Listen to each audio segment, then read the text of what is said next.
everyone, let's move to our topic electropositive character. First we discuss that what is electropositive character. Electropositive character वो होता है कि एक element अपना electron जब देता है तो उस देने की सलाहियत को इलेक्ट्रोपॉजिटिव कैरेक्टर कहते हैं, और इसके अगेंस्ट में इलेक्ट्रोनेगेटिव कैरेक्टर भी होते हैं. Metals are highly electropositive. Metals बहुत ज़्यादा इलेक्ट्रोपॉजिटिव होते हैं. Due to this property they easily lose their valence shell electrons. इस वजह से वो अपने वैलेंस शेल इलेक्ट्रॉन्स लूज कर सकते हैं. Valence shell electrons means that के आखिरी शेल में जो इलेक्ट्रॉन्स होते हैं वो. व्हेन एन एटम और अ मॉलिक्यूल लूजेस इलेक्ट्रॉन, जब एक एटम या फिर मॉलिक्यूल इलेक्ट्रॉन लूज करता है तो फिर वो पॉजिटिव चार्ज आयन में तब्दील हो जाता है, जिसे हम कैटाइन कहते हैं. जैसे एल्यूमिनियम, उसने अपने 3 इलेक्ट्रॉन लूज किए तो वो तब्दील हुआ कैटाइन में. तो इसके ऊपर आ गई पॉजिटिव.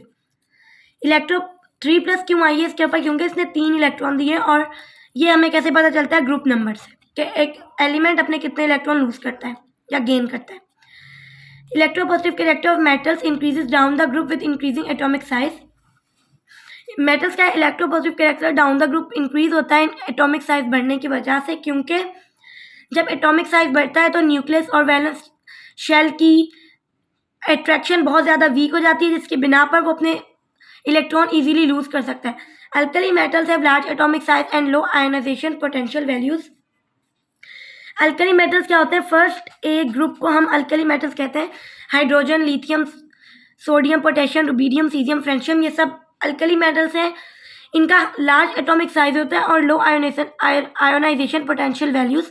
इसका मतलब है कि कितना हम उसे हीट प्रोवाइड करें तो वो अपना इलेक्ट्रॉन जल्दी से छोड़ सके, तो उसकी बहुत लो होती है. यानी हम उसको लो आयोनाइज करेंगे तो वो अपना इलेक्ट्रॉन इजीली दे देगा, क्योंकि उसकी और वैलेंस शेल और न्यूक्लियस के दरमियान अट्रैक्शन बहुत कम है. इस वजह से the nuclear force on valence shell is very weak, so they can lose their valence shell electron easily. ये वही बात कि न्यूक्लियर फोर्स से वैलेंस शेल की जो है फोर्स बहुत वीक होती है, इस वजह से वो अपने वैलेंस इलेक्ट्रॉन इजीली लूज करते हैं. Hence they are highly reactive. वो बहुत ज़्यादा रिएक्टिव होते हैं, मतलब फ़ौरन से किसी भी एलिमेंट एटम के साथ, मॉलिक्यूल के साथ जाकर रिएक्ट कर जाते हैं. हाईली इलेक्ट्रोपॉजिटिव, बहुत ज़्यादा इलेक्ट्रोपॉजिटिव होते हैं. Powerful reducing agent. Reducing agent वो होते हैं, वो एजेंट्स के जो बहुत ज़्यादा इलेक्ट्रॉन देने की सलाहियत रखते हैं, उन्हें हम रिड्यूसिंग एजेंट कहते हैं.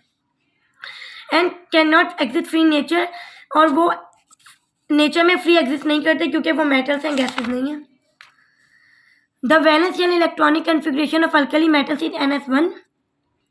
इलेक्ट्रॉनिक कन्फिग्रेशन अल्कली मेटल्स की NS1. N जो है वो कोई भी यहाँ पे नंबर आ सकता है, S उसका शेल और 1 उसकी configuration. Alkaline earth metals lose 1 electron and form monovalent cation. चूँकि उनका ग्रुप नंबर 1 फर्स्ट ग्रुप से ताल्लुक़ रखते हैं, तो वो 1 इलेक्ट्रॉन देंगे, और 1 इलेक्ट्रॉन देने की वजह से उन पे कैटाइन तो फॉर्म होगा, लेकिन मोनो मतलब 1. Example lithium, sodium, rubidium, caesium, इन पे पॉजिटिव चार्ज क्योंकि कैटाइन है. The valence shell electronic configuration of alkaline earth metals is NS2. क्यों? अल्कलीन अर्थ मेटल्स जो है वो सेकेंड ग्रुप के मेंबर हैं, इस वजह से उनके इलेक्ट्रॉनिक कन्फिग्रेशन जो है वो 2 है. Thank you so much. अब ये कुछ मेटल्स हैं, उनकी सिंबल्स और उनका कलर ऑफ फ्लेम, यानी अगर हम उन्हें फ्लेम करेंगे तो कौन सा कलर अपेयर होगा. लिथियम, इसकी सिंबल है Li. ब्राइट क्रिम्सन यानी ब्राइट रेड कलर, बहुत चमकदार रेड कलर. जब हम इसे फ्लेम करते हैं लिथियम को, तो ब्राइट रेड कलर अपेयर होता है. सोडियम, जब हम सोडियम को फ्लेम करेंगे तो गोल्डन येलो कलर जो है वो उसके फ्लेम का होता है. पोटेशियम के, इसको जब हम फ्लेम करेंगे तो इसका वायलेट कलर, यानी वायलेट जैसा धुआं वगैरह निकलेगा, तो वो वायलेट होता है फ्लेम इसका. रुबीडियम का है डार्क रेड, बिल्कुल मरून टाइप. और सीजियम का है ब्राइट ब्लू, जब उसे फ्लेम करते हैं. बेरिलियम वाइट, बिल्कुल वाइट जो होता है. मैग्नीशियम का है ब्राइट वाइट, बिल्कुल चमकदार जो वाइट कलर होता है वो. और कैल्शियम का है ब्रिक रेड, यानी जो ईंटों का कलर होता है उस तरीके का. स्ट्रॉन्शियम का है क्रिम्सन रेड, यानी हल्का हल्का रेड और ऑरेंज मिक्स वाला जो रेड होता है वो. और बेरियम का है green. Ionization energy of alkali and alkaline earth metal. Alkali यानी फर्स्ट और सेकेंड ग्रुप की आयोनाइजेशन एनर्जी क्या होती है? The removal of electron from an element requires energy which is known as ionization energy. किसी भी एटम से उसका इलेक्ट्रॉन को रिमूव करवाने के लिए जो एनर्जी रिक्वायर होती है उसे हम आयोनाइजेशन एनर्जी कहते हैं। जो अब ये फर्स्ट और सेकंड है कि आयोनाइजेशन एनर्जी है। Lithium, sodium, potassium, rubidium, caesium, beryllium, magnesium, calcium, strontium, barium. और ये हमने वैसे भी पढ़ा है कि डाउन द ग्रुप जाते हैं तो एटॉमिक साइज बढ़ता है, जिसकी वजह से उनकी रिएक्टिविटी इंक्रीज होती है। तो जैसे जैसे हम डाउन द ग्रुप आते जाएंगे आयोनाइजेशन एनर्जी कम होती जाएगी, यानी हमें उन्हें कम एनर्जी प्रोवाइड करनी पड़ेगी उनके अंदर से इलेक्ट्रॉन को रिमूव करवाने के लिए। लिथियम की 520, उसके बाद सोडियम की 495, पोटेशियम की 419, रुबिडियम की 403 और सीजियम की 376। उसके बाद बेरिलियम की 899, मैग्नीशियम की 738, कैल्शियम की 520 और स्ट्रोंशियम 549 और बेरियम 309।